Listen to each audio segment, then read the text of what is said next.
आज के एपिसोड में हम आपको इंडियन आर्मी के एक ऐसे वीर योद्धा के बारे में बताने जा रहे हैं जिन्होंने महज 21 साल की छोटी सी उम्र में एक ऐसा कारनामा करके दिखाया था जिसकी तारीफ केवल भारत में ही नहीं बल्कि पाकिस्तान खुद भी करता है। हम बात कर रहे हैं इंडियन आर्मी के परमवीर चक्र विजेता सेकंड लेफ्टिनेंट अरुण खेत्रपाल की, जिन्हें 1971 के भारत पाकिस्तान युद्ध के नायक के रूप में जाना जाता है। और अरुण खेत्रपाल ने इस 1971 के भारत पाकिस्तान युद्ध में अकेले ही पाकिस्तानी सेना के 7 टैंकों को बुरी तरीके से तबाह कर दिया था। तो चलिए जानते हैं इनके जीवन के इस रोचक कारनामे के बारे में, जिसको जानने के बाद आपका इनके लिए सम्मान और भी बढ़ जाएगा।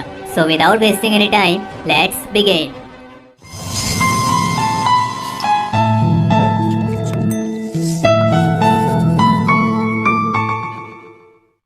ये बात है सन 1971 की, जब भारत में युद्ध के बादल मंडराने लगे थे और इंडियन मिलिट्री फोर्सेस पूरी तरीके से हाई अलर्ट पर थी। और जब 3 दिसंबर 1971 की शाम को जब पाकिस्तानी एयरफोर्स ने इंडियन एयरफील्ड में स्ट्राइक लॉन्च की थी, तब भारत ने तुरंत इसके जवाब में 4 दिसंबर को पाकिस्तान के खिलाफ औपचारिक रूप से युद्ध का ऐलान कर दिया था। और जब 1971 का युद्ध शुरू हुआ था, तब उस समय अरुण खेत्रपाल इंडियन आर्मी में एक नए सेकंड लेफ्टिनेंट के तौर पर कमीशन हुए थे। और अरुण खेत्रपाल एक ऐसी फैमिली से बिलोंग करते थे जिनका इंडियन आर्मी में सर्विस देने का काफी लंबा ट्रेडिशन था, क्योंकि इनके ग्रैंडफादर ब्रिटिश इंडियन आर्मी के तहत प्रथम विश्व युद्ध में भाग ले चुके थे, और जबकि इनके father brigadier M L Khetarpal Indian army के इंजीनियरिंग कोर में सर्विस दे रहे थे। और इसीलिए इसमें कोई ताज्जुब वाली बात नहीं है कि अरुण खेत्रपाल बचपन से ही इंडियन आर्मी को ज्वाइन करने के सपने देखा करते थे और देश के प्रति एक गहरी देशभक्ति की भावना उनके खून में थी। लेकिन 14 अक्टूबर 1950 को पुणे में जन्मे इस लड़के के बारे में कभी किसी ने नहीं सोचा होगा कि ये इतना बड़ा कारनामा करके दिखाएगा। अरुण खेत्रपाल ने सनवार प्रेस्टिजियस लॉरेंस स्कूल से अपनी स्कूलिंग कंप्लीट करके 1967 में एनडीए में दाखिला लिया था और वे 3 जून 1971 को इंडियन आर्मी की 17वीं पूना हॉर्स में कमीशन हुए थे।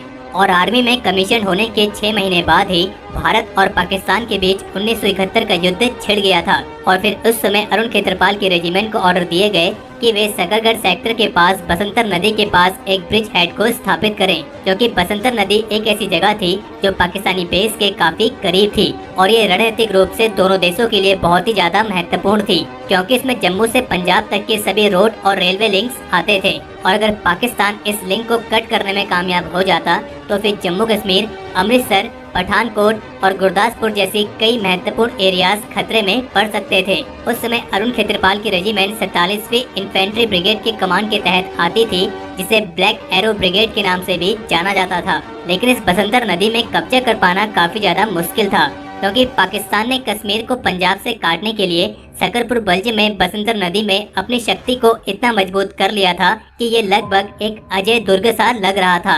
लेकिन अखनूर के इलाके में लड़ती भारतीय सेना के लिए आगे बढ़ना बहुत मुश्किल था और इसीलिए भारतीय सेना के पास केवल एक ही उपाय था कि वे बसंतर नदी को पार करके पाकिस्तान की सीमा में घुसकर सीधा शत्रु सेना पर हमला करें। 1971 की लड़ाई में बसंतर की जंग में पाकिस्तान के पास 5 बटालियन थी और हिंदुस्तान के पास केवल 3।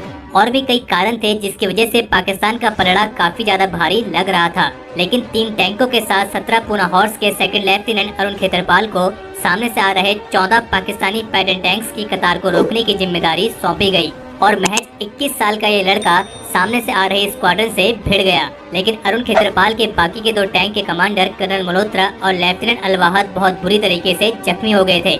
और फिर इसके बाद अब इस नेतृत्व की पूरी जिम्मेदारी केवल इस 21 साल के नौजवान अरुण खेत्रपाल पर आ गई थी। और तब 21 साल के सेकंड लेफ्टिनेंट अरुण खेत्रपाल ने दुश्मन के शेल से हिट होने से पहले पाकिस्तान के 5 टैंकों को अकेले ही तबाह कर दिया था। लेकिन 5 टैंकों को तबाह करने के बाद अरुण खेत्रपाल को भी एक शेल हिट कर चुका था और वे भी पूरी तरीके से जख्मी हो गए थे और उनका टैंक पूरी तरीके से काम नहीं कर रहा था। लेकिन उनके टैंक की गन अभी भी इतनी अच्छी हालत में थी कि वे पूरी तरीके से काम कर रही थी। और तब अरुण खेत्रपाल के कमांडर ने उन्हें निर्देश दिए थे कि वे वापस आ जाएं।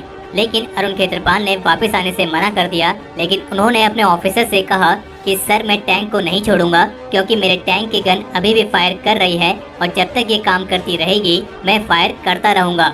और ये कहने के बाद उन्होंने ट्रांसमीटर को स्विच ऑफ कर दिया ताकि उन्हें टैंक को छोड़ने वाले ऑर्डर्स और सुनने को ना मिलें। और फिर इसके बाद शहीद होने से पहले उन्होंने पाकिस्तान के 2 और टैंक्स को बुरी तरीके से ध्वस्त कर दिया था। जब पाकिस्तान ने देखा कि उनके 10 टैंक खत्म हो चुके हैं तो इससे न सिर्फ पाकिस्तानी सेना का आगे बढ़ना रुक गया बल्कि उनका मनोबल तो इतना गिर गया कि वे आगे बढ़ने से पहले दूसरी बटालियन की मांग करने लगे। और अरुण खेत्रपाल की इसी वीरता की वजह से इंडियन आर्मी बसंतर बैटल को जीतने में कामयाब रही। और जब तक पाकिस्तानी आर्मी को समझ पाती तब तक इंडियन आर्मी उनकी टेरिटरी में घुस चुकी थी और उनको तबाह कर चुकी थी। और फिर उस समय पाकिस्तानी आर्मी के पास सरेंडर करने के अलावा कोई और दूसरा रास्ता ही नहीं था। और फिर इस युद्ध के बाद 16 दिसंबर 1971 को सेकंड लेफ्टिनेंट अरुण खेत्रपाल को मरणोपरांत भारत के सबसे हाईएस्ट गैलेंट्री अवार्ड परमवीर चक्र से सम्मानित किया गया। और इस युद्ध में हमारे करीब 7 ऑफिसर्स, 4 जूनियर कमीशन ऑफिसर्स और 24 सिपाही शहीद हुए थे, जिनमें सेकंड लेफ्टिनेंट अरुण खेत्रपाल भी शामिल हैं।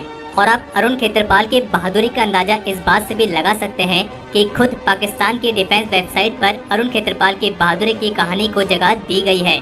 और यहाँ तक कि पाकिस्तान के ब्रिगेडियर नसीर ने खुद अरुण खेत्रपाल की बहादुरी का लोहा माना था, क्योंकि ये पाकिस्तान के वही ऑफिसर हैं जिन्होंने अरुण खेत्रपाल का युद्ध भूमि में सामना किया था। और एक अनुमानित आंकड़े के मुताबिक इस युद्ध में भारत के 10 टैंक तबाह हुए थे, और जबकि भारत ने पाकिस्तान के 46 टैंकों को तबाह किया था, जिनमें से 60 टैंकों को तो अरुण खेत्रपाल ने अकेले ही तबाह कर दिया था। और ये बात बिल्कुल सच है कि अरुण खेत्रपाल जैसे वीर बहादुर सिपाही रोज जन्म नहीं लेते हैं।